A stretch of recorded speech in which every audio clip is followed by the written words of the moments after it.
SLC സൈറ്റിലെ ആദ്യത്തെ പ്രവർത്തനം എന്ന് പറയുന്നത് LED ലൈറ്റ് കത്തിക്കുക എന്നുള്ളതാണ്. അതിന് നമുക്ക് ആവശ്യമായിട്ടുള്ളത് ഓർഡിനോ ബോർഡ്,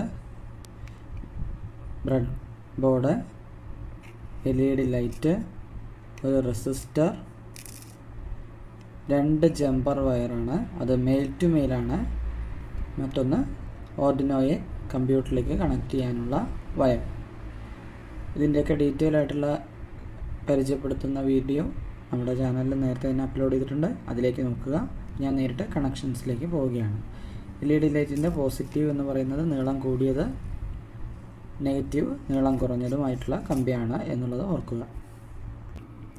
കണക്ഷൻസ് ഒന്നുകൂടി വ്യക്തമാകുന്നതിന് വേണ്ടി ഓർഡിനോയുടെ മുകളിലുള്ള പ്രൊട്ടക്റ്റീവ് ഷീറ്റ് മാറ്റിയിരിക്കുകയാണ്. ഇവിടെ ആദ്യത്തെ ജമ്പർ വയർ 5 വോൾട്ടിലേക്ക് കണക്ട് ചെയ്യുന്നു. രണ്ടാമത്തത് ഗ്രൗണ്ട് GND എന്ന് പറഞ്ഞതിലേക്കും കണക്ട് ചെയ്തിരിക്കുന്നു. ഇനി ഇവിടെ ബ്രെഡ് ബോർഡിലേക്ക് വരുമ്പോൾ 5 വോൾട്ട് ഇവിടെ കണക്ട് ചെയ്തിരിക്കുന്നു. അതിൽ നിന്നുള്ള കണക്ഷൻ ഈ ഒരു റെസിസ്റ്ററിലൂടെ തൊട്ടപ്പുറത്തേക്ക്, ഈ ഒരു വിടവിനപ്പുറത്തേക്ക് കൊണ്ടുവരികയും അതിലൂടെ LED പോസിറ്റീവ് ടെർമിനലിലേക്ക് വൈദ്യുതി എത്തുകയും ചെയ്യുന്നു. ഗ്രൗണ്ട് നേരത്തെ അവിടെ കണ്ട മഞ്ഞ വയർ പോസിറ്റീവാണ്, വെള്ള വയർ ഗ്രൗണ്ടാണ്. അത് ഇവിടേക്ക് വരുന്നു. ഇവിടെ ത്രൂ ഈ അറ്റം വരെ അതിൻ്റെ കണക്ഷൻസ് പോകുന്നുണ്ട്. അതിൽ നിന്നും ഒരു പോളിൽ നിന്നും എടുക്കുകയാണ് നെഗറ്റീവ് ടെർമിനലിലേക്ക്, LED നെഗറ്റീവ് ടെർമിനലിലേക്ക് വൈദ്യുതി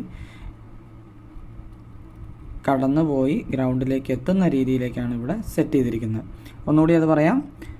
മഞ്ഞ വയർ 5 വോൾട്ടിൽ കണക്ട് ചെയ്യുന്നു. അത് റെസിസ്റ്ററിലൂടെ LED നീളമേറിയ പിന്നിലേക്ക്, അതായത് പോസിറ്റീവ് പിന്നിലേക്ക് കറണ്ട് വരുന്നു. തുടർന്ന് LED നെഗറ്റീവ് ടെർമിനൽ ഗ്രൗണ്ടുമായിട്ട് കണക്ട് ചെയ്തിട്ടുള്ള വയറിലേക്ക് കണക്ഷൻ എത്തുന്ന രീതിയിലേക്ക് ക്രമീകരിച്ചിരിക്കുന്നു. ഇനി നമുക്ക് ഇതൊന്ന് ലാപ്പിലേക്ക് കണക്ട് ചെയ്ത് നോക്കാം. കണക്ട് ചെയ്ത് നോക്കുമ്പോൾ നമുക്ക് കാണാം സർക്യൂട്ട് പൂർത്തിയായതുകൊണ്ട് ഇവിടെ ലൈറ്റ് കത്തുന്നുണ്ട്. ഇതാണ് ആദ്യത്തെ പ്രവർത്തനം.